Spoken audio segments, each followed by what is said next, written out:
नमस्कार जय जगन्नाथ संतोष कुमार साहू तरदबंधु परिवार सभापति।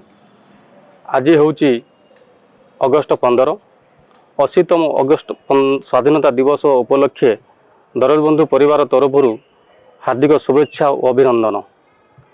आपण मैंने जानते आम देश को प्रथमे इंग्रेज माने शासन करुले।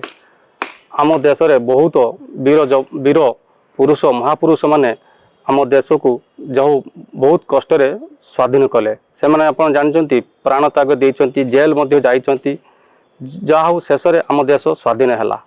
से दिन टू आम स्वाधीन भारतर नागरिक।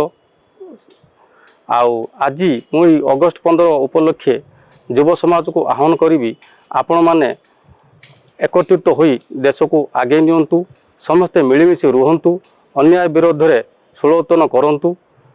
आउ युव समाज मान को मु समाज सेवा हिसाब से मु आप निवेदन करुच्ची आप मैंने जन कल्याण आउ गरीब असहाय गरीब लोक मान किसी साहाय्य करंतु।